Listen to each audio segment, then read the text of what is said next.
Praise the Lord. परमेश्वर के नाम की महिमा हो। इस पुनरुत्थान के पवित्र दिन के लिए परमेश्वर का धन्यवाद और स्तुति करता हूं।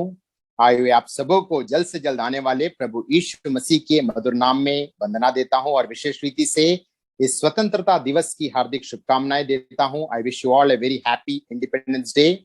मिलकर संगति करने के लिए, आत्मा और सच्चाई से आराधना करने के लिए और वचनों का मनन करने के लिए परमेश्वर ने हमें सुवर्ण अवसर दिया है। और विशेष रीति से आज वचन की सेवकाई के लिए मुझे आमंत्रित किया प्रभु का दास और उनका परिवार, उन्हें भी मैं तहे दिल से धन्यवाद देता हूं। परमेश्वर आपको और आपकी सेवकाइयों को बहुतायत से आशीष दे। भजन संहिता 124 का 1 से 8 वचनों को पढ़ते हुए आज हम शुरुआत करेंगे। Psalm 124 versus 1 to 8। भजन संहिता 124 का 1 से 8 वचनों को मैं यहाँ पर हिंदी में पढ़ूंगा।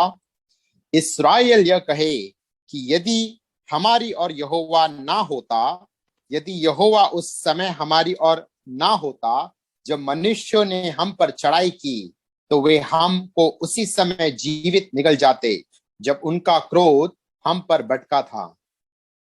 हम उसी समय जल में डूब जाते और दारा में बह जाते, उमड़ते जल में हम उसी समय ही बह जाते।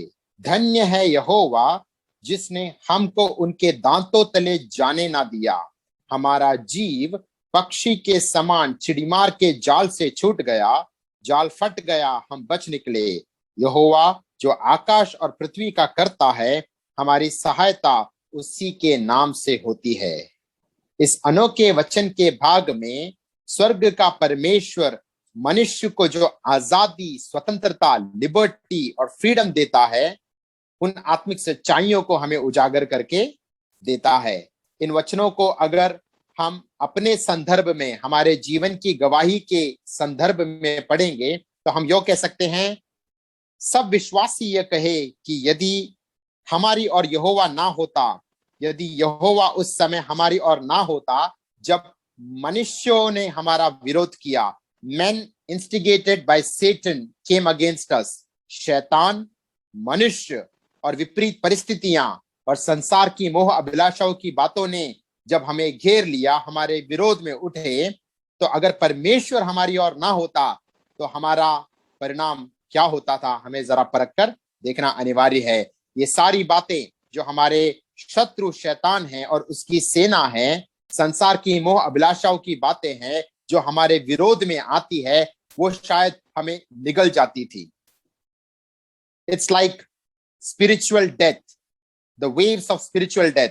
आत्मिक मौत की जो धाराएं हैं, जैसे एक विश्वासी को घेर लेता है, उस समय अगर परमेश्वर हमारी ओर नहीं होता तो हमारा परिणाम बहुत बुरा होता। यहाँ पर कहता है, धन्य है यहोवा जिसने हमको उनके दांतों तले जाने ना दिया। ऐसे विरोध की परिस्थिति में भी शैतान और उसके सेना के आक्रमण से परमेश्वर ने हमें बचाए रखा। और आपका ध्यान मैं 7वें वचन की ओर केंद्रित करना चाहता हूं। 7वां वचन कहता है, हमारा जीव पक्षी के समान चिड़ीमार के जाल से छूट गया, जाल फट गया और हम बच निकले। God rescued us from the trap of सेटन।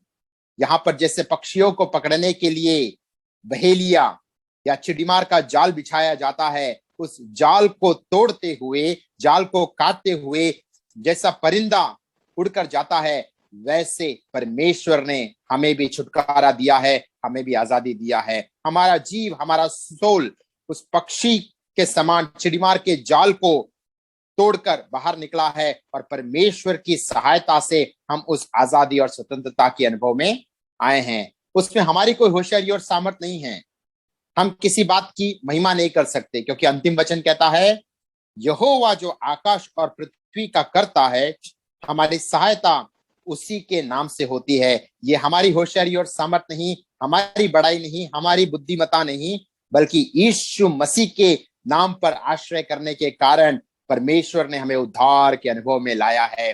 हम गुलामी अवस्था में थे, शैतान की गुलाम थे, पाप की गुलामी में थे, वहां से यीशु मसीह जो उद्धार करता है, उसके नाम से हमें उद्धार के अनुभव में लेके आया है। तो यहाँ पर जो जाल तोड़कर जैसा परिंदा उड़ान भरता है, परमेश्वर ने हमें किन जालों से, किन चंगुल से, किन बातों से हमें मुक्ति देकर आजादी और स्वतंत्रता के अनुभव में लाया है।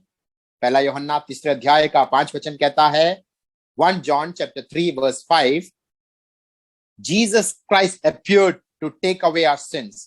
यीशु मसीह जगत में क्यों प्रकट हुआ? ताकि वह हमारे पाप को हर ले। यानी हम जो पाप की बेड़ियों में पड़े थे, संपूर्ण मानव जाति जो पाप के चंगुल में या पाप के जाल में पड़ा था, उन्हें उस जाल से मुक्त करने के लिए, सही मायने में स्वतंत्रता और आजादी के अनुभव में लाने के लिए यीशु मसीह जगत में प्रकट हुआ। मत्ती 1 अध्याय का 21 वचन में नया नियम का पहला वायदा, पहला प्रॉमिस बताते हुए कहता है, His name will be called Jesus because he will save his people from their sins. उसका नाम यीशु कहा जाएगा क्योंकि वह अपने लोगों को उनके पापों से उद्धार देगा। यानी यीशु मसीह सबसे पहले हमें पाप के जाल से, पाप की बेड़ियों से मुक्ति दिलाकर आजादी के अनुभव में लेके आता है। उसी अध्याय में पहला यूहन्ना 3 अध्याय के 8 वचन में कहता है, यीशु मसीह इसलिए प्रकट हुआ ताकि वो शत्रु शैतान के कामों को नाश करे। Jesus Christ appeared to destroy the works of the devil. मनुष्यों के जीवन में शैतान ने जो बेड़ियां बांधी है, शैतान ने जो शैकल्स और चेन्स बांधा है, जो बॉन्डेज की अवस्था में, बंधन की अवस्था में ले गया है, उसको तोड़ते हुए, उसको नष्ट करते हुए, शैतान की हर एक प्रवृत्ति को नाश करने के लिए यीशु मसीह प्रकट हुआ। तो यहाँ पर जो बहेलिए के जाल से जैसे पक्षी बच निकलता है, जाल फट जाता है, वैसे ही परमेश्वर शैतान के चंगुल से, शैतान की बेड़ियों से मानव जाति को बचाने के लिए मनुष्य रीति से इस संसार में प्रकट हुआ। तो यीशु मसीह हमें शैतान के चंगुल से और शैतान के जाल से बचाकर मुक्ति की राह में ले चलता है। गलातियों की पत्री 3 अध्याय का 13 और 14 वचन जब हम पढ़ते हैं, the book of Galatians chapter 3 versus 13 and 14, वहां पर कहता है, यीशु मसीह हमारे कारण श्रापित हुआ। He became a curse for us. यीशु मसीह हमारे कारण श्रापित बना ताकि हम पर जो श्राप था, व्यवस्था का श्राप था, कर्स ऑफ द लॉ, उसको हमारे ऊपर से सदैव हमेशा के लिए हटाने के लिए और उसके जगह पर अब्राहम का आशीष हमारे जीवन में उंडेलने के लिए यीशु मसीह हमारे कारण श्राप बना। तो उस वचन में कहता है कि यीशु मसीह क्रूस पर लटकाया गया और जो भी इस प्रकार लटकाया जाता है, सूली पर लटकाया जाता है, वो श्रापित व्यक्ति है। तो यीशु मसीह हमारे कारण श्राप बना ताकि पवित्र आत्मा के भरपूरी के द्वारा अब्राहम का वो आशीष हम पा पाए। तो श्राप के जाल को तोड़कर यीशु मसीह हमें आजादी के अनुभव में लेकर आता है। गलातियों की पत्री 1 अध्याय का 4 वचन जब हम पढ़ते हैं, गैलेशियंस चैप्टर 1 वर्स 4, यीशु मसीह हमारे पाप के खातिर काल्वरी क्रूस पर बलिदान हुआ, उसी के साथ ही इस बुरे संसार से हमें छुड़ाने के लिए वो काल्वरी क्रूस पर बलिदान हुआ। He was sacrificed for our sins and not just for our sins but to rescue us from this evil world. संसार या वर्ल्ड का अर्थ क्या है?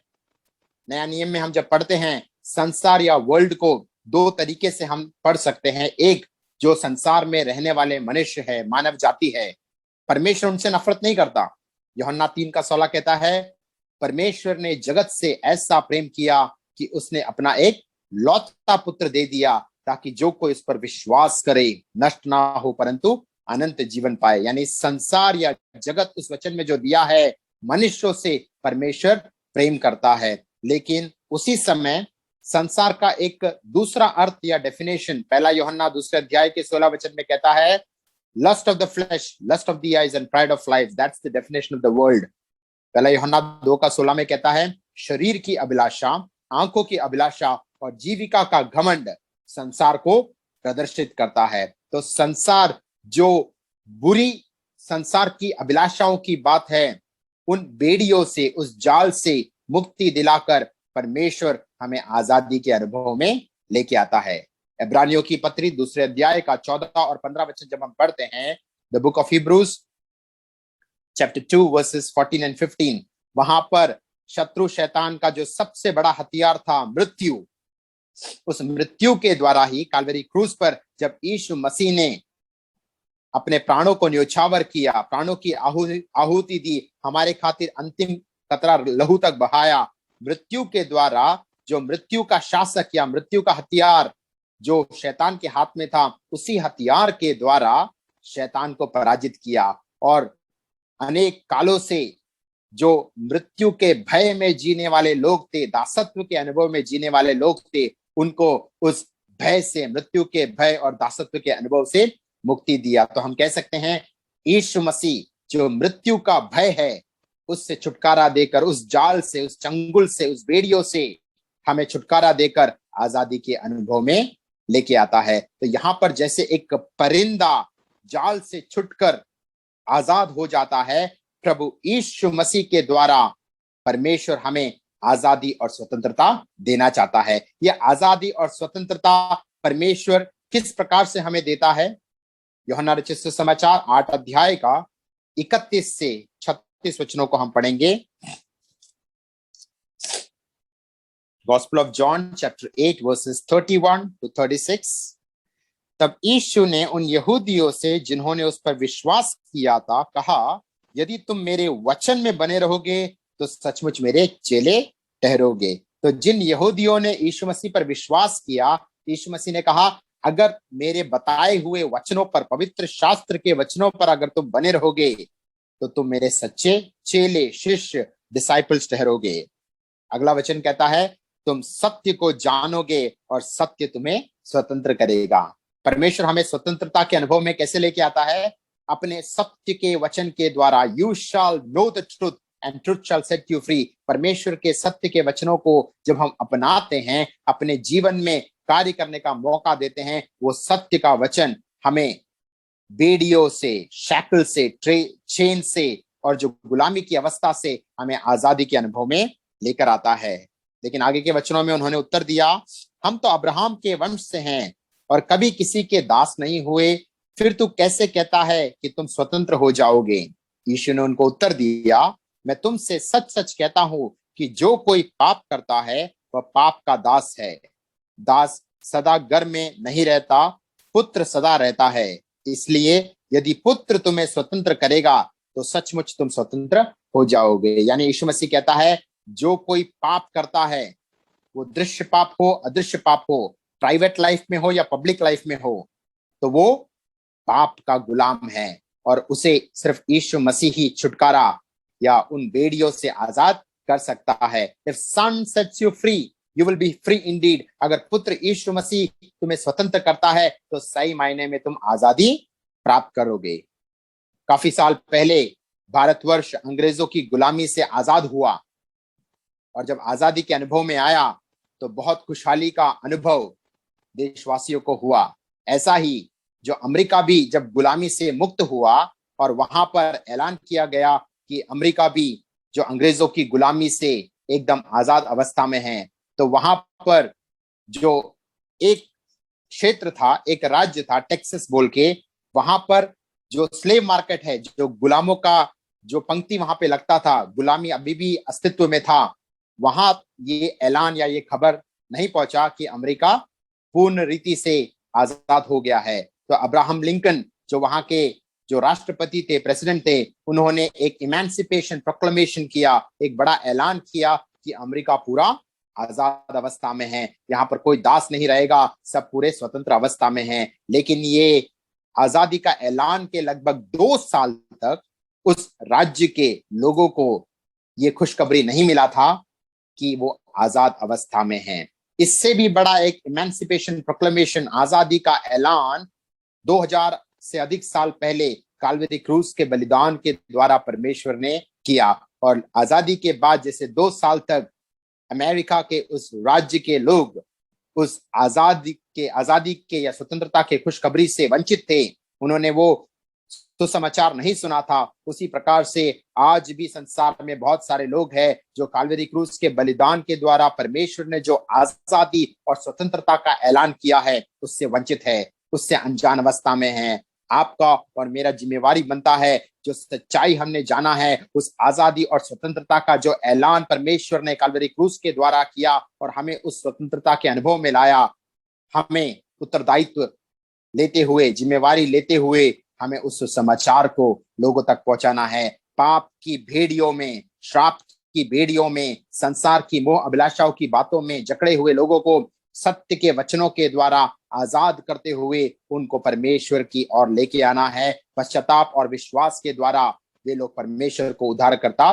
स्वीकार कर सकते हैं। मरकस पहले अध्याय का 15 वचन और प्रेरितों के काम 20 अध्याय का 21 वचन जब हम पढ़ते हैं, Mark chapter 1 verse 15 and Acts chapter 20 verse 21, दोनों वचनों में कहा है अगर यीशु मसीह को अगर एक व्यक्ति को उद्धारकर्ता स्वीकार करना है या नए सिरे से नया जन्म पाना है तो उसके जीवन में पहला पश्चाताप का होना अनिवार्य है। मन फिरावट, रिपेंटेंस का होना जरूरी है। अपने पापों से पश्चाताप करते हुए जब वो प्रभु यीशु मसीह पर विश्वास करता है, यीशु मसीह के काल्वरी क्रूस के बलिदान पर और उसके पुनरुत्थान पर विश्वास करता है, तो सही मायने में वो उद्धार के अनुभव में, नया जन्म के अनुभव में आता है।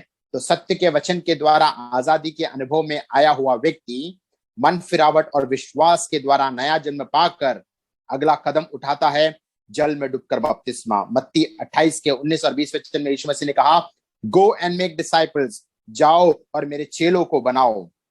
और जो यीशु मसीह का चेला बनने के लिए तैयार होता है या निर्णय लेता है, उन्हें पिता, पुत्र और पवित्र आत्मा के नाम से बपतिस्मा देना है। और वहां नहीं रुकता, आगे यीशु मसीह ने जो भी सिखाया उन्हें आज्ञा पालन करना सिखाना है। तो हमारा जिम्मेवारी भी बनता है, जो ग्रेट कमीशन है मरकुस 16 में लिखा है, तुम जाओ सारे सृष्टि को समाचार सुनाओ। मरकुस 16 अध्याय का 15 वचन और मत्ती 28 का 19 और 20, गो एंड मेक डिसाइपल्स, जाओ और मेरे चेलों को बनाओ। सुसमाचार भी सुनाना है, चेलों को भी बनाना है और पवित्र शास्त्र के वचनों का शिक्षण भी हमें देना है। तो परमेश्वर अपने सत्य के वचन के द्वारा हमें आजादी के अनुभव में लाता है। परमेश्वर स्वयं एक व्यक्ति को अगर आजाद करता है तो वो सही मायने में आजादी के अनुभव में आता है। दूसरा कुरिन्ती 3 अध्याय का 17 वचन कहता है, where there is spirit there is liberty, जहां पर आत्मा है वहां पर आजादी है। तो जो भी पवित्र आत्मा में बना रहता है वो पूर्ण रीति से यीशु मसीह में जो स्वतंत्रता है, लिबर्टी इन क्राइस्ट, उसका वो अनुभूति कर सकता है। यशायाह 10 का 27 वचन कहता है, अभिषेक के कारण जुआ तोड़ा जाएगा। कोई भी योक हो, कोई भी बंधन हो, कोई भी चेन या शैकल्स या भेड़ियां हो, अगर पवित्र आत्मा का सामर्थ से एक व्यक्ति भर जाता है, अभिषेक का सामर्थ प्राप्त करता है, तो वो सारे शैकल्स, चेन और बेड़ियों को तोड़कर आजादी के अनुभव में आ सकता है। तो परमेश्वर हमसे ये इच्छा रखता है। पहला पत्रोस पहला अध्याय का 18 और 19 वचन जब हम पढ़ते हैं, first Peter chapter 1 versus 18 and 19, पत्रस कहता है, तुम जानते हो कि तुम्हारा निकम्मा चाल चलन जो बाप दादाओं से चला आता है, उससे तुम्हारा छुटकारा चांदी सोने अर्थात नाशवान वस्तुओं के द्वारा नहीं हुआ, पर निर्दोष और निष्कलंक मेमने अर्थात मसीह के बहुमूल्य लहू के द्वारा हुआ है। तो सोना चांदी के द्वारा तुम्हें खरीदा नहीं गया है, तुम्हें मोल नहीं लिया है। तुम्हारा रिडेम्पशन प्रभु यीशु मसीह के बहुमूल्य लहू के द्वारा हुआ है। तो हम पश्चाताप करते हैं, विश्वास करते हैं, सत्य के वचनों के अनुसार चलते हैं, लेकिन जो मसीह जीवन या उद्धार के अनुभव में आने के लिए जो बुनियादी बात है, यीशु मसीह के बहुमूल्य लहू पर आश्रय करना है। पहला यूहन्ना पहला अध्याय का 7 वचन कहता है, अगर तुम ज्योति में चलो जैसा यीशु मसीह ज्योति में है, और तुम एक दूसरे के साथ संगति करो, तो प्रभु यीशु मसीह का लहू सारे पापों से धोकर शुद्ध करता है। If you walk in the light as he is in the light, and if you have fellowship with one another, the blood of Jesus Christ will cleanse you from all your sins. तुम्हारे सारे पापों से धोकर शुद्ध करता है। तो यीशु मसीह के लहू में जो सामर्थ्य है, वो सामर्थशाली और बहुमूल्य लहू उसके आत्मिक सच्चाइयों को उजागर करने वाले पुराने नियम के एक भाग से हम कुछ बातों को मनन करेंगे। निर्गमन का किताब 11 अध्याय का 4 और 5 वचन हम पढ़ेंगे। Exodus chapter 11 versus 4 and 5। फिर मूसा ने कहा, यहोवा इस प्रकार कहता है, आधी रात के लगभग मैं मिस्र देश के बीच में होकर चलूंगा। तब मिस्र में सिंहासन पर विराजने वाले फिरौन से लेकर चक्की पीसने वाले दासी तक के पहलौटे, वरन पशुओं तक के सब पहलौटे मर जाएंगे। इसकी पृष्ठभूमि हम सबको मालूम है। इस निर्गमन की किताब में हम देखते हैं इस्राएल जन मिस्र की गुलामी में पड़े हुए थे, फिरौन की गुलामी में पड़े हुए थे। परमेश्वर चाहता था कि उन्हें आजादी और स्वतंत्रता के अनुभव में लेके आए, लेकिन उसके लिए परमेश्वर को एक व्यक्ति विशेष का जरूरत था। परमेश्वर की योजना के अनुसार परमेश्वर ने मूसा नबी को खड़ा किया ताकि इस्राएल जनता को फिरौन की गुलामी से, मिस्र की गुलामी से आजाद कराकर परमेश्वर की आराधना और उपासना करने के लिए अगुवाई करें। तो हम देखते हैं जब फिरौन उस बात के लिए राजी नहीं होता है तो परमेश्वर 10 विपत्तियां मिस्रियों के जीवन में भेजता है और अंतिम विपत्ति का विवरण यहाँ पर देता है कि पहलोटे की मृत्यु की चेतावनी। मिस्र देश में जितने भी परिवार थे उनके जो पहलोटे थे उस विपत्ति के द्वारा, उस जजमेंट, उस न्याय में मर जाने वाले थे। परमेश्वर कहता है मैं स्वयं मिस्र की वादियों से, मिस्र की गलियों से होकर गुजरूंगा और उनका पहलौटा मृत्यु प्राप्त होगा, लेकिन इस्राएली जनता के घरों में किसी प्रकार का कोई घात नहीं होगा। लेकिन उसके लिए एक ही उपाय है, अगर मेमने का लहू आपके भवन के बाहर, अपने घर के बाहर लगा है, उस चिन्ह के द्वारा तुम छुटकारा के अनुभव में आ पाओगे। निर्गमन का किताब 12 अध्याय का 1 और 2 वचन जब हम पढ़ेंगे, एक्सोडस चैप्टर 12 वर्सेस 1 और 2। फिर यहोवा ने मिस्र देश में मूसा और हारून से कहा, यह महीना तुम लोगों के लिए आरंभ का ठहरे, अर्थात वर्ष का पहला महीना यही ठहरे। फसह का पर्व, पासओवर जिसको हम कहते हैं, उसके विषय में उल्लेख करते हुए परमेश्वर हारून और मूसा को अगुवाई देता है, यह महीना तुम लोगों के लिए आरंभ का ठहरे। यानी अचानक जनवरी का महीना जिसे हम कहते हैं, साल का शुरुआत होता है, जनवरी से तुम्हारा कैलेंडर स्टार्ट होगा, ऐसा परमेश्वर नहीं कहता। जिस दिन तुमने प्रभु यीशु मसीह या मेमने के लहू पर आश्रय किया, उस दिन से तुम्हारे जीवन का एक नया कैलेंडर होगा। इस्राएल जनता एक जमाने में मिस्र की गुलामी में, शैतान की गुलामी में, आत्मिक अर्थ कहता है शैतान की गुलामी में या पाप की गुलामी में पड़े हुए थे। वहां से मेमने के लहू पर जब आश्रय किया, उस दिन से उनके जीवन में परमेश्वर ने एक नया कैलेंडर लिख दिया। हमारा जीवन परख कर देखना चाहिए। जैसे दुनिया में हम कहते हैं एडी और बीसी, इतिहास को 2 भागों में बांटा जाता है, ईसा पूर्व और ईसा पश्चात। वैसे ही जैसे यीशु मसीह इस दुनिया में आया और उसने टाइमलाइन को, समय को 2 भागों में बांट दिया, ईसा पूर्व और ईसा पश्चात, वैसे ही यीशु मसीह जब हमारे हृदय में जन्मता है या हम नया जन्म के अनुभव में आते हैं, तो हमारे जीवन में भी हमारा कैलेंडर 2 भागों में बढ़ जाता है, ईसा पूर्व और ईसा पश्चात। यानी परमेश्वर यीशु मसीह को उद्धार करता स्वीकारने से पहले जो अंधकार और पाप का काल हमारे जीवन में था, और यीशु मसीह को उद्धार करता स्वीकार करने के बाद जो खुशहाली का जीवन है, वो एक नया कैलेंडर के रीति से परमेश्वर देखता है। मिस्र में फिरौन की गुलामी में तुमने क्या किया, उसका हिसाब यहाँ पर नहीं बताता। जिस दिन से तुमने मेमने के लहू पर आश्रय किया, यीशु मसीह के लहू पर आश्रय किया, तब से परमेश्वर कहता है यह महीना तुम लोगों के लिए आरंभ का ठहरे, वर्ष का पहला महीना यही ठहरे। प्रेरितों के काम 17 अध्याय का 30 वचन जब हम पढ़ते हैं, एक्ट्स चैप्टर 17 वर्स 30, वहां पर कहता है जो अज्ञानता का काल है, the time of ignorance God overlooks. अज्ञानता का जो समय में हमने जो पाप किया है, परमेश्वर उसको ध्यान नहीं देता, उसको नजरअंदाज करता है। लेकिन उसी वचन में कहता है, लेकिन परमेश्वर का इच्छा है हर जगह पर हर व्यक्ति परमेश्वर की ओर मन फिरावट में बढ़े। अगर हमारे जीवन में हम सही मायने में मन फिरते हैं, तो इग्नोरेंस में हमने जो पाप किया है, अज्ञानता में जो भी बातें की है, परमेश्वर उसको क्षमा करता है, नजरअंदाज करता है, क्योंकि हमने सही मायने में पश्चाताप किया है। तो जब प्रभु यीशु मसीह के लहू अर्थात मेमने के लहू पर जब एक व्यक्ति आश्रय करता है, उसका पिछला जीवन का परमेश्वर लेखा जोखा सब नजरअंदाज कर देता है, क्योंकि उसके जीवन में एक नया कैलेंडर शुरू हो चुका है। अगला वचन कहता है, इस्राएल की सारी मंडली से इस प्रकार कहो, इसी महीने के 10वें दिन को तुम अपने अपने पितरों के घराने के अनुसार घराने पीछे एक एक मेमना ले रखो। हम जानते हैं इतिहास कहता है लगभग 25 से 30 लाख इस्राएल जनता मूसा के नेतृत्व में आगे बढ़े, जो गमन कहते हैं, exodus, the greatest exodus the world has ever seen. अगर 25 से 30 लाख इसराइल जनता वहां थे, तो लगभग 6 लाख परिवार, तो 6 लाख परिवार अगर इसराइली जन थे, तो उसके अनुसार हर एक परिवार को एक एक मेमना लेना अनिवार्य था, यानी 6 लाख परिवारों के लिए 6 लाख मेमना। लेकिन नए नियम में जब जो हमने वचन हमने पढ़ा, पहला पत्रुस पहला अध्याय का 19 वचन जब आप पढ़ते हैं, वहां पर कहता है निर्दोष और निष्कलंक मेमने, अर्थात मसीह के बहुमूल्य लहू के द्वारा हमारा छुटकारा हुआ है। वहां पर पुराने नियम में जब 6 लाख संख्या में मेमने बताते हैं, नया नियम में 6 लाख नहीं है, बल्कि एक मेमना यीशु मसीह का चित्र है। जब हम, जैसे हम कहते हैं shadow and reality, old testament is the shadow and the reality is found in the new testament.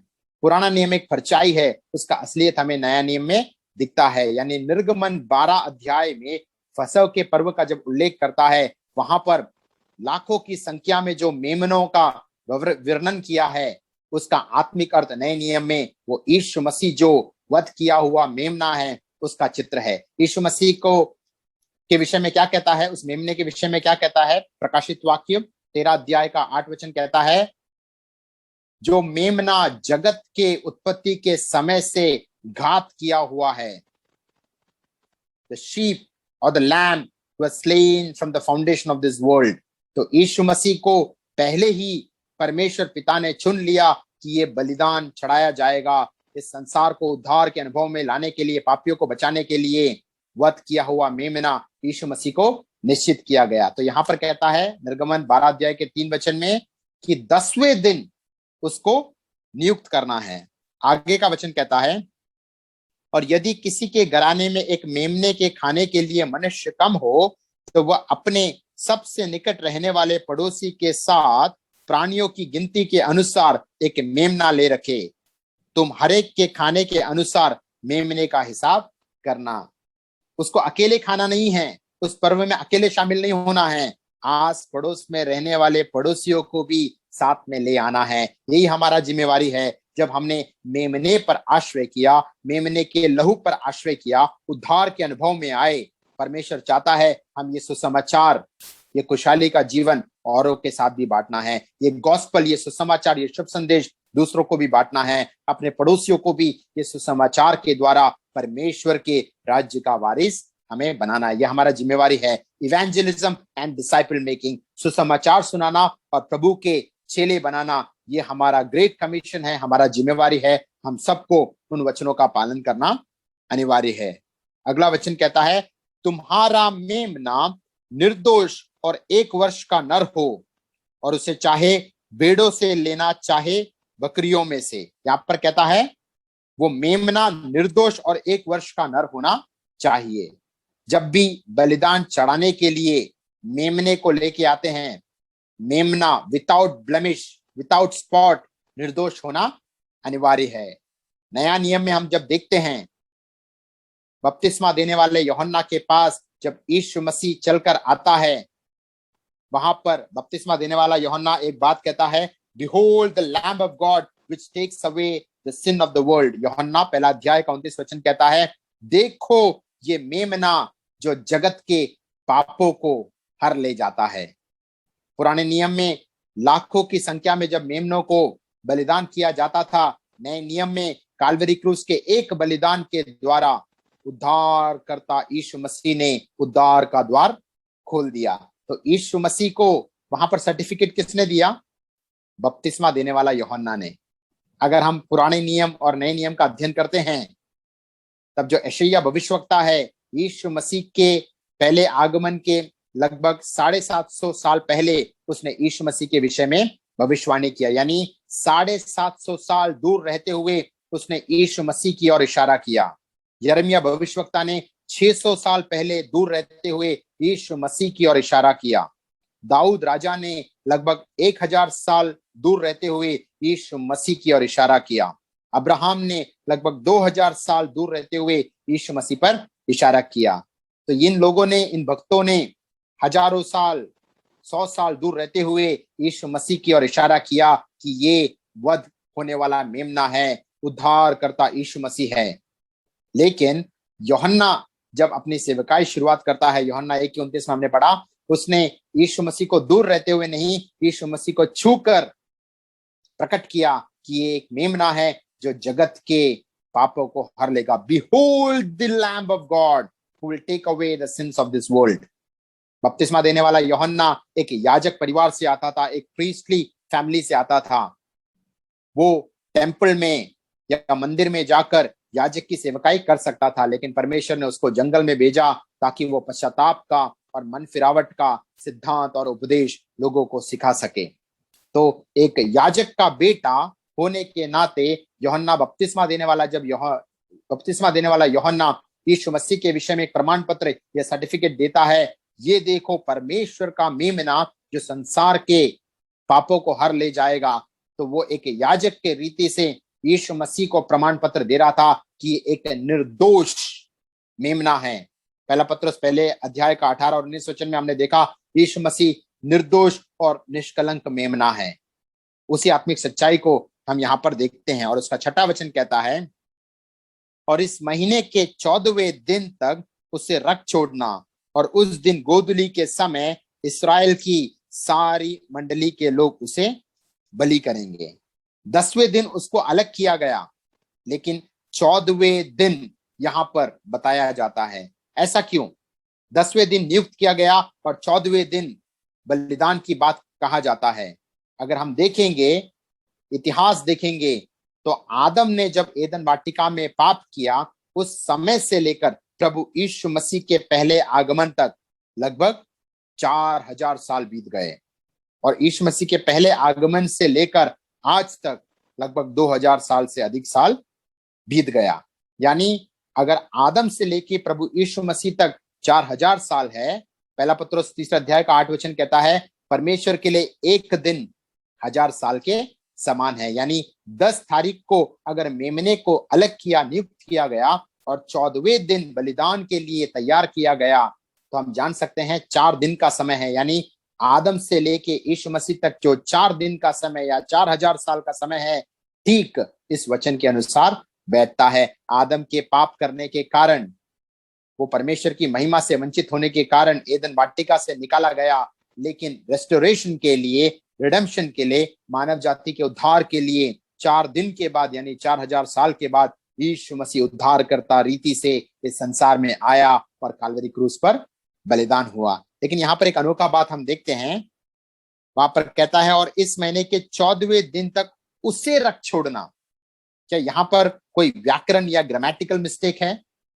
Malayalam में भी, अन्य परिभाषाओं में भी हम देखते हैं, ऊपर के वचनों में कहा जितने परिवार हैं उनकी गिनती के अनुसार मेमनों को नियुक्त करना है। यानी 25 से 30 लाख इस्राएल जनता है, उसमें अगर 6 लाख परिवार है तो 6 लाख मेमनों को नियुक्त करना है। तो बहुवचन में बताना जरूरी है, लेकिन यहाँ पर जब बोलता है इस महीने के 14वें दिन तक, उन्हें रख छोड़ना नहीं बोलता है, उससे रख छोड़ना, यानी एक मेमने की ओर दर्शाता है। यानी भले ही 6 लाख मेमने पुराने नियम में बलिदान किए गए, वो सब नए नियम में जो निर्दोष और निष्कलंक यीशु मसीह जो परमेश्वर का मेमना है, उसका चित्र है। उदाहरण के लिए, एक दोपहर की रोशनी में अगर आप 100 कटोरियों में निर्मल जल भरकर आप रखोगे, तो हर एक कटोरी के अंदर आपको सूर्य का इमेज, सूर्य का चित्र दिखाई देगा।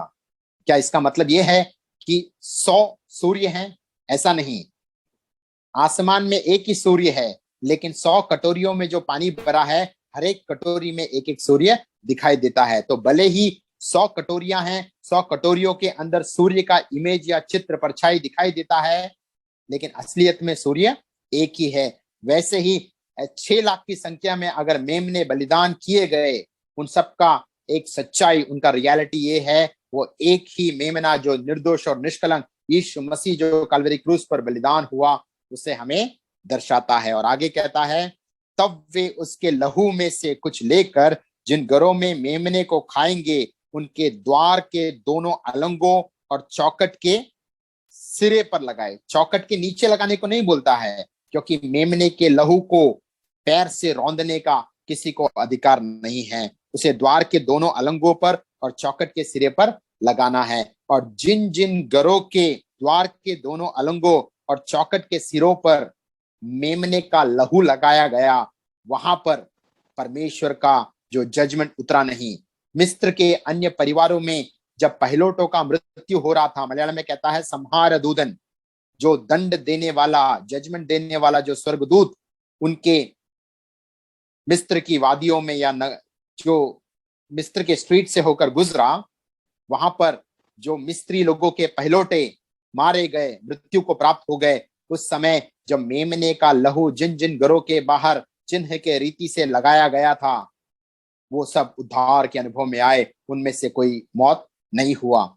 एक यहूदी लिटरेचर का इतिहासकार इस प्रकार से कहता है, जब इस्राएली जनता मेमने का लहू हर एक मकान के ऊपर, हर एक भवन के ऊपर चिन्ह के रीति से लगा रहे थे, तो एक परिवार ने इस प्रकार कहा, हम तो सालों साल परमेश्वर के जनता हैं, हम लोग यहूदी लोग हैं, हमें ऐसा मेमने के लहू पर आश्रय करने का जरूरत नहीं है। और जब वो अपनी मनमानी में जी रहे थे, उनका मानना था कि परमेश्वर के संतान हैं, we are the children of God, तो परमेश्वर हमें जब मिस्र की गुलामी से लेके जाएगा तो निश्चय हम उसके साथ रहेंगे, तो हमें मेमने के लहू पर आश्रय करने का जरूरत नहीं है। लेकिन अचानक जब मिस्र के घरों से रोदने और पीटने की आवाज सुनाई देती है, पहिलोटों का मृत्यु होता है, तो ये इस्राएल जनता जो परिवार है वो घबरा जाता है और वो तुरंत हारून के पास जाकर कहते हैं, हारून हमसे गलती हो गया, हमने परमेश्वर के वचन का पालन नहीं किया, मेमने का लहू चिन्ह रीति से नहीं लगाया, तू आकर हाथ उठाकर हमारे लिए बिछवाई की प्रार्थना करना, ताकि परमेश्वर हमारे पहिलोटे को घात ना करे। तो हारून सोचता है कि इनसे गलती हो गया, मैं बिछवाई करता हूं, मैं प्रार्थना करता हूं। तो जब वो हारून भी परमेश्वर की उपस्थिति में जाता है, तो परमेश्वर का वाणी हारून को मिलता है, हारून तेरे भवन में या मूसा के भवन में या कितना भी बड़ा प्रभु का दास हो, उसके भवन के बाहर भी अगर मेमने का लहू नहीं लगा है, उसका चिन्ह नहीं दिखाई देता, तो निश्चय पहिलोटे का मौत हो जाएगा। तो वहां पर कोई बड़ा छोटा नहीं, कोई दास दासी नहीं, हर एक व्यक्ति, हर एक इस्राएल जनता परिवार, उसके बाहर, घर के बाहर मेमने के लहू का चिन्ह होना अनिवार्य। ये सिर्फ कहानी है, लेकिन उसमें एक बड़ा सच्चाई है कि यीशु मसीह के लहू पर या मेमने के लहू पर आश्रय किए बिना कोई छुटकारा या उद्धार प्राप्त नहीं कर सकता। आगे का वचन कहता है, 8वां वचन, और वे उसके मांस को उसी रात आग में भुजकर अखमीरी रोटी और कड़वे साग पत्ते के साथ खाएं। ऐसे अखमीरी रोटी और कड़वे साग पत्ते के साथ खाने का मतलब क्या है? व्यवस्था विवरण 16 अध्याय का 3 वचन, Deuteronomy chapter 16 verse 3 कहता है, ये रोटी, ये दुख की रोटी है, is the bread of suffering, यानी अखमीरी रोटी दुख की रोटी को भी दिखाता है। मसीह जीवन कोई खुशहाल जिंदगी और आनंद पूर्वक कष्ट मुसीबत से दूर एक जिंदगी है, ऐसा कोई सोचना नहीं, क्योंकि वचन कहता है प्रेरितों के काम 14 अध्याय का 22 वचन, through many tribulations we shall enter the kingdom of God, अनेक क्लेशों से, कष्टों से होकर हमें स्वर्ग राज्य में प्रवेश करना है। दूसरा तिमोथी 3 अध्याय का 12 वचन कहता है, जो प्रभु यीशु मसीह में एक आत्मिक जीवन जीना चाहता है, वो औरों से अधिक प्रताड़ित होगा। One who desire to live a godly life in Christ Jesus will be persecuted. तो ये मसीह जीवन में क्लेशों का और कष्टों का निश्चय सामना करना पड़ेगा। और अखमीरी रोटी के विषय में 1 कुरिन्थी 5 अध्याय का 7 और 8 वचन क्या कहता है? 1 कुरिन्थी 5 अध्याय का 7 और 8 वचन कहता है, पुराना खमीर निकालकर अपने आप को शुद्ध करो कि नया गूंदा हुआ आटा बन जाओ, ताकि तुम अखमीरी हो, क्योंकि हमारा भी फसह जो मसीह है बलिदान हुआ है। तो पुराने नियम में जो मेमनों का बलिदान कर कर फसह का पर्व मनाया जाता था, उसका आत्मिक अर्थ है, अभी तुम किसी के गुलाम नहीं होने चाहिए। मिस्र की गुलामी से छुटकारा मिला है, फिरौन की गुलामी से छुटकारा मिला है, आजादी और स्वतंत्रता के साथ रेगिस्तान में परमेश्वर की आराधना और उपासना करना है, और विक्टोरियस क्रिश्चियन लाइफ जो कनान देश का अनुभव है, परमेश्वर तुम्हें अगुवाई करके प्रवेश कराएगा। लेकिन नया नियम उसका अर्थ बोलता है, हमारा भी फसह जो मसीह है बलिदान हुआ है। तो वो फसह कौन है? यीशु मसीह जो काल्वरी क्रूस पर बलिदान हुआ है। और आगे का वचन कहता है, 8वां वचन, इसलिए आओ हम उत्सव में आनंद मनावें, ना तो पुराने खमीर से और ना बुराई और दुष्टता के खमीर से, परंतु सीधाई और सच्चाई की अखमीरी रोटी से। तो जो खमीर है इस वचन में कहता है वो बुराई और दुष्टता को दिखाता है। इसलिए यीशु मसीह ने कहा तुम्हें खमीर से चौकन्ना रहना है। Beware of the leaven, leaven of the Herodians, leaven of the Sadducees, leaven of the Pharisees. जो खमीर है, हेरोदेस राजा का खमीर, सदुकियों का खमीर और फरीसियों का खमीर, उसका एक संक्षिप्त में मैं बताना चाहता हूं। हेरोदेस का खमीर या लेवन ऑफ द हेरोडियंस क्या है? दुनियादारी में जीने का, पाप की बातों में जीने का, संसार की मोह अभिलाषाओं में जाना, वो उस खमीर को दर्शाता है। सदुकियों का खमीर क्या है? लेवन ऑफ द सैडुसीज, दुरुपदेश, फॉल्स डॉक्ट्रिन्स। वो ना पुनरुत्थान पर विश्वास करते हैं, ना एंजेलिक बींग्स पर विश्वास करते हैं, ना आत्माओं पर विश्वास करते हैं। तो दुरुपदेश जो खमीर है उससे भी हमें बचे रहना है। और फरीसियों का खमीर, द लेवन ऑफ फैरिसीज क्या है? हिपोक्रेसी, दिखावा करना, यानी जो सही आत्मिक अवस्था है उसको छुपाते हुए अपने आप को बड़ा आत्मिक दिखाना, वो फरीसियों का खमीर है। तो सदुकियों के खमीर से हमें सचेत रहना है, फरीसियों के खमीर से हमें सचेत रहना है, हेरोदेस के खमीर से सचेत रहना है। और यहाँ जो बुराई और दुष्टता का खमीर है उसको भी अपने जीवन से अलग करते हुए सीधाई और सच्चाई की अखमीरी रोटी बनना है। यानी सच्चाई और ईमानदारी से हमें अपना आत्मिक जीवन जीना है। तो इस वचन में कहता है अखमीरी रोटी और कड़वे साग पात के साथ खाए। तो कड़वापन का अनुभव निश्चय प्रभु की उपस्थिति में आनंद की भरपूरी है। फिलिपी 4:4 में पौलुस कहता है rejoice in the Lord always, प्रभु यीशु मसीह में सर्वदा आनंदित रहो। परमेश्वर की उपस्थिति में आनंद की भरपूरी है। भजन संहिता 16:11 में दाऊद भी कहता है। लेकिन उसी समय याद रखना, Christian life is not the bed of roses, is the pathway of thorns.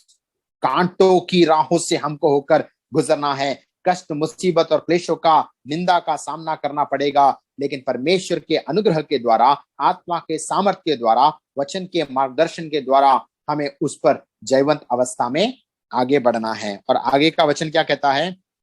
उसको सिर, पैर, अतड़ियां समेत आग में बुझकर खाना, कच्चा या जल में कुछ भी पकाकर ना खाना, और उसमें से कुछ भी सवेरे तक ना रहने देना, और यदि कुछ सवेरे तक रह भी जाए तो उसे आग में जला देना।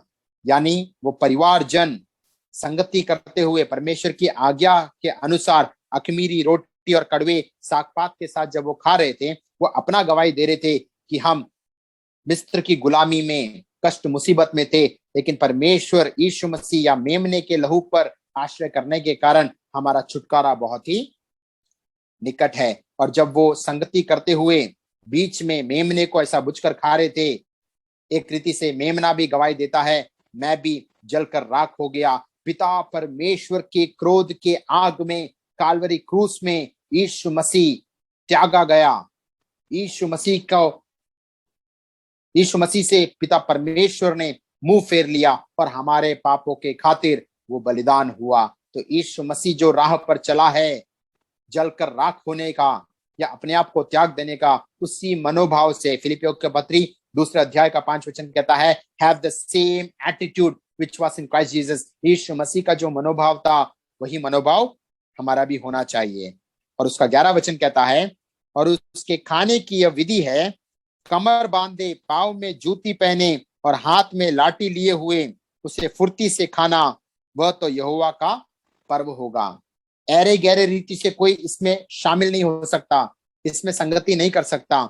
कमर बांधते हुए, पांव में जूती पहनते हुए, हाथ में लाठी लेते हुए पूर्ण तैयारी के साथ रहना है, क्योंकि कभी भी तुरही फूका जा सकता है। जो वहां पर बड़ा गमन था, एक्सोडस था, 25 से 30 लाख इस्राएल जन मूसा के नेतृत्व में लाल सागर को पार करने जा रहे थे, तो वो तुरही का ऐलान कभी भी हो सकता था। तो पूरे तैयारी के साथ उनको इस पर्व में शामिल होना था। इससे भी बड़ा एक एक्सोडस, एक गमन होने वाला है। जब प्रभु यीशु मसीह का दोबारा आगमन होगा, बादलों में यीशु मसीह अपने जनता को, कलीसिया को लेने आएगा, तब जो तैयार है, कमरबंद रीति से, आत्मिक रीति से, वचन के अनुसार अपने आप को तैयार रखे हैं, वो प्रभु यीशु मसीह के साथ बादलों में उठा लिए जाएंगे। तो हमें भी ये आत्मिक जीवन भय के रीति से परमेश्वर के अनुग्रह और वचन के अधीन में रहते हुए बिताना है, और कमरबंद रीति से जूते पहनते हुए फुर्ती के साथ लाठी थामते हुए हमें इस पर्व में शामिल होना है। इस आत्मिक जीवन का जो सेलिब्रेशन है यीशु मसीह, उस पर्व में हमें शामिल होना है, क्योंकि हमारा पास ओवर फसह यीशु मसीह है। आगे के वचनों में कहता है, क्योंकि उस रात को मैं मिस्र देश के बीच में होकर जाऊंगा और मिस्र देश के क्या मनुष्य क्या पशु सबके पहिलौठों को मारूंगा, और मिस्र के सारे देवताओं को भी मैं दंड दूंगा। मैं यहोवा हूं, और जिन घरों में तुम रहोगे उन पर वह लहू तुम्हारे लिए चिन्ह ठहरेगा, अर्थात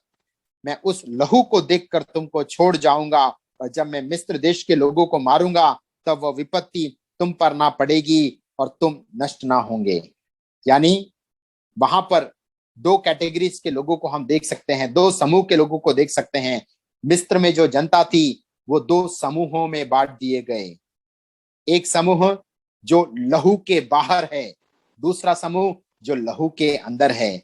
जो मेमने के लहू के अंदर थे वे उद्धार के अनुभव में सुरक्षित हो गए, और जो लहू के बाहर थे उनके पहलौठे सब घात किए गए। तो वहां पर एक आत्मिक संदेश देता है, जब भी परमेश्वर का अनुग्रह, परमेश्वर का वचन, परमेश्वर का सुसमाचार या यीशु मसीह के लहू के सामर्थ का प्रदर्शन होता है, वहां पर दो समूह के लोग पाए जाते हैं।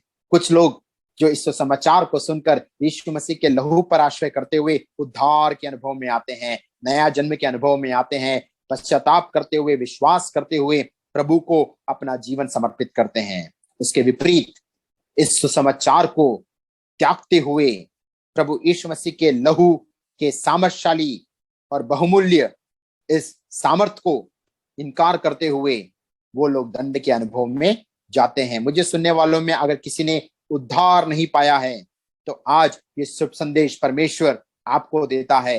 यीशु मसीह का सामर्थशाली और बहुमूल्य लहू, the precious and powerful blood of Jesus Christ, आज भी आपके लिए है। अगर आप सच्चे मायने में परमेश्वर के वचन के अनुसार आप पश्चाताप और विश्वास करते हो तो प्रभु यीशु मसीह का लहू आपको सारे पापों से धोकर शुद्ध करेगा। आपका पिछला जीवन में जो भी पाप है उसका लेखा जोखा परमेश्वर खत्म कर देगा और आपके जीवन में एक नया शुरुआत हो जाएगा। जैसे हम गीत गाते हैं, जब से प्यारा यीशु आया मेरा जीवन बदल गया। यानी प्रभु यीशु मसीह जब से एक व्यक्ति के जीवन में आता है उसके जीवन में एक नया शुरुआत होता है, एक नए कैलेंडर का शुरुआत होता है। और अंतिम वचन कहता है, 14 वचन, और वह दिन तुमको स्मरण दिलाने वाला ठहरेगा और तुम उसको यहोवा के लिए पर्व करके मनाना। वह दिन तुम्हारी पीढ़ियों में सदा की विधि जानकर पर्व माना जाए। तो ये फसह का पर्व उस समय नहीं बल्कि आने वाले सालों में इस्राएल जनता को मनाना था।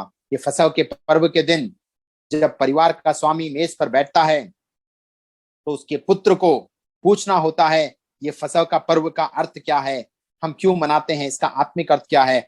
और पिता को उन बच्चों को उसका अर्थ समझाना होता है।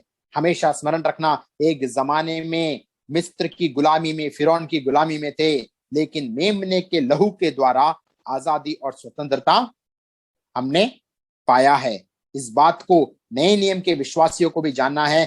काल्वरी क्रूस के बलिदान के द्वारा शैतान और पाप की गुलामी से, इस दुनियादारी और संसार के मोह अभिलाषाओं के चंगुल से, श्राप से परमेश्वर ने हमें मुक्ति दिया है ताकि हम आजादी और स्वतंत्रता की अनुभूति कर पाए। तो परमेश्वर चाहता है हम पूरी आजादी और स्वतंत्रता के साथ परमेश्वर के दास और दासी बनते हुए परमेश्वर की महिमा के लिए जिए। अंत में एक वचन पढ़ूंगा, रोमियो की पत्री 6 अध्याय का 22 और 23 वचन। Gospel of Romans chapter 6 verses 22 and 23। परंतु अब पाप से स्वतंत्र होकर परमेश्वर के दास बनकर तुमको फल मिला जिससे पवित्रता प्राप्त होती है और उसका अंत अनंत जीवन है। क्योंकि पाप की मजदूरी तो मृत्यु है, परंतु परमेश्वर का वरदान हमारे प्रभु यीशु में अनंत जीवन है। यानी पाप की गुलामी में एक जमाने में थे, अब पाप से स्वतंत्र होकर परमेश्वर के दास बनना अनिवार्य है। यानी आपका भूतकाल आप पाप की गुलामी में थे, उस पाप की बेड़ियों से, गुलामी से, जाल से परमेश्वर ने छुटकारा दिया है, ताकि आप परमेश्वर के दास और दासी बनकर परमेश्वर की सेवकाई करो। और जो वर्तमान में आप दास और दासी बनकर परमेश्वर की सेवकाई करते हो, तो भविष्य में उसका फल क्या होगा? उसको ये फल मिला जिससे पवित्रता प्राप्त होती है, और उसका अंत अनंत जीवन है, इटर्नल लाइफ। क्योंकि पाप की मजदूरी मृत्यु है, और जो प्रभु यीशु मसीह के लहू पर विश्वास करता है, मेमने के लहू पर विश्वास करता है, अपने पापों से मन फिरता है, प्रभु पर विश्वास करते हुए, आज्ञा पालन करते हुए, पिता, पुत्र, पवित्र आत्मा के नाम से बपतिस्मा लेकर अपने आत्मिक जीवन का सफर शुरुआत करता है, उनके लिए परमेश्वर का वरदान हमारे प्रभु यीशु मसीह में अनंत जीवन है। तो इस स्वतंत्रता के शुभ अवसर पर हमें परख कर देखना है, वचन के, सत्य वचनों के द्वारा क्या हम आजादी के अनुभव में आए हैं। तो जैसे अंग्रेजों की गुलामी से छुटकारा मिलकर हम आजादी और स्वतंत्रता के अनुभव में आए, वैसा यीशु मसीह में जो स्वतंत्रता है और आजादी है, उसका अनुभव करते हुए एक विजय मसीह जीवन जीने के लिए इन वचनों के द्वारा प्रभु आप सबको आशीष दे। धन्यवाद।